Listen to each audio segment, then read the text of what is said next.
Welcome back. You're still watching Morning Live. Now, Leo Prinsloo became an internet sensation after footage of his reaction to an attempted high-value goods in transit heist went viral. Stunned by his cool attitude and focused action in a crisis situation, South Africans and the world had an example of what can happen when good people take a stand. Well, Leo is back and has now compiled a book that guides the reader to prevent crime and also share insightful tips on what South Africans can do to protect themselves in the event they encounter a criminal situation. The book is titled Leo's Guide to Not Becoming a Statistic. He joins us now on Zoom to tell us more about his offering. Leo, good morning. Welcome to Morning Live.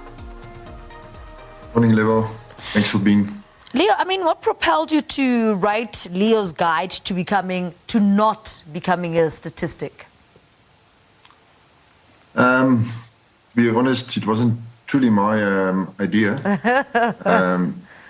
A couple of people came to me and they said, especially Tracy, the publisher, she came to me and she said to me she thinks it would be a good idea if somebody can have a sort of a guide and some insights as to how to look after themselves. So it was her brainchild. I'm not the writing type per se. Yeah. Now, you say that crime in South Africa has reached a tipping point. Tell us more about this and some of the factors you found to be driving force behind this in South Africa. Yeah, look, I think everyone in the country is pretty aware of the crime statistics and the crime issues in South Africa. Unfortunately, the last crime statistics issued by the police doesn't paint a rosy picture. So it's not something that anybody needs to be introduced to, or the numbers isn't thumbsucked, it's there out, and we experience it on our daily lives every day. So I just think that South Africans are so desensitized about crime these days that they don't even realize how deep the problem is and how deep-rooted it is. Now, you mentioned that being prepared is one of the ways that one can give us a best chance to survive. How best can we be prepared? Yeah, it's never easy, but it's at least something everybody can strive to. And there's a couple of really basic stuff that anyone can do. They don't have to be, an expert in the field. I think personally that if everybody just starts looking around and stays off their computer screens and their phone screens and they drive around, walk around, then they can see the problem coming before it's in their face, so to speak. The biggest thing is it's unawareness. And I think one of the biggest and easiest way to prevent crime is being aware what is happening around you. If you look at how people drive, it goes from traffic light to traffic light. When they get to the red light, they don't look left, they don't look right. They are on their cell phone screens immediately, and that puts them into harm's way immediately. So I just think, looking around a little bit more can already go a long way. And does that necessarily mean then that criminals are already looking? So they are looking for a situation where you're not aware, and that's how they thrive? Yeah, look, criminals are not idiots. That's their daily job. So they are masters of spotting people. And in the book, we talk about the color codes of awareness. And they are masters to notice that somebody is not aware. And it's easy for them to get into the personal space of that person. And once he's in your personal space and he produces a firearm or a weapon of some sorts, it's very difficult for you to get out. It doesn't matter how well you are trained. So prevention is absolutely the name of the game. And they know exactly, they can read body language and they can spot the person who is not aware and who becomes an easy target after that. What other tips do you give in the book? There's so many chapters on so many things. We looked at the current crime trends, the spiking in and around Pretoria. That's in the book. And what to do when your car gets spiked, when you're getting hijacked, when you perceive that you are being followed. Typical, smash and grab situations, medical situations, medical scenarios where somebody of the family gets injured, whether it's in an attack or in an accident, and that everybody needs to have some sort of training. Of course, you can have the knowledge of the book, and a lot of the chapters in the book is practical chapters, so to speak. So it talks about self-defense and unarmed combat and those type of things. But those subjects, you can read it, and it makes interesting reading maybe. But to be really competent in making yourself a better and a hard target, you need to get the practical done. It's the same with firearm training, all of that. So hopefully we can just guide people to get to a practical session of some sorts at a reputable company, and then get the hands-on experience into how to actually manage and perform certain skills to assist them when it needs to be done.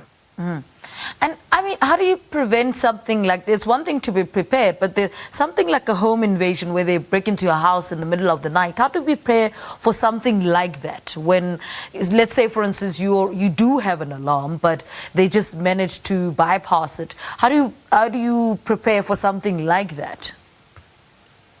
Again, it's never an easy question to answer. You need to have a little bit of a gap on them or a lead on them, especially if they kind of caught you in bed, you still sleeping, then you're in deep trouble. So, the security systems that you employ, have at your house needs to be a layered system. They can bypass your beams or your alarm systems or the electric fence, but you need to wake up in some sort of a way to not be surprised in your bed. But if that happens, there's no easy way out. If they're going to hurt you, you have to take it moment from moment. But again, getting proper training and having your defensive tools and systems with you and close by can help you.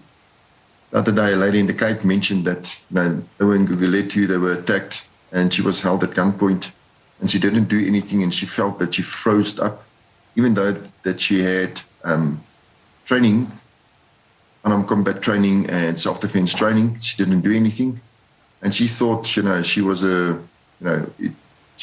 training didn't help. But I disagree, because I think it's because of the training that she actually came to the realization that she need to wait the right moment to do things or do something if she wanted to do something. You can't just always jump into the fight and then get injured or killed. But training will give you that sort of an insight as to, can I do something now, or must I wait for the right moment? And it's festive season now. One of the tips that they give is that look around at the malls, for instance. Be on the lookout, because that's where most criminals thrive. What other tips should we be giving to our viewers ahead of the festive? We're deep in the festive season now. I think everybody's walking around with a lot of high-valued products, cash probably, things like that. So, don't display your, so to speak, your bonus easily. These guys are roaming around the malls. They are there. We know that. So, we talk about in the book as well, the pre-attack triggers, the body language of a person coming into your personal space. So maintain your personal space. Keep people out. Keep your handbag, especially the ladies, keep your handbag close to you, in front of your body. And put your phone in your back pocket, where it's easily accessible. Keep it in your hand, keep it in front of your body where you've got control of it. And just look around. Look people in the eye, because the criminal doesn't like to be doesn't like to be identified. They don't like to make eye contact. And normally people go around in the malls and they don't look people in the eye. The vision is down, and that again makes it easy for them. But maintain your personal space, control your bag, your money, don't expose it or display it unnecessarily. And what is it about this period that makes us less alert? Is it because we've all just had a hard year and, we're just trying to relax? What is it about generally? Because you can see even at the malls, people are, busy going about their business, but there's a relaxation that comes with it as well, less alertness. Is that what it is? No, I think it's the time of the year. Everybody needs the rest. It's a well-deserved rest. It's been a crazy year for everybody. And I think, it's the same thing. Scenario when people are getting hijacked and attacked at their houses at night. They get into a perceived state of mind where they perceive now they need to be able to relax. They can allow themselves to relax. And again, you need to make that decision where you can really relax, where it is a real safe place. But I think it's a state of mind. Everybody is in this festive mode, and they let their guard down, and that makes it easy for them. All right, Leo, thank you so much for talking to us. Have a fantastic festive season. Leo Prinsloo is the author of the new book titled Leo's Guide to Not Becoming a Statistic, How to Prevent Crime and What to Do in a Situation.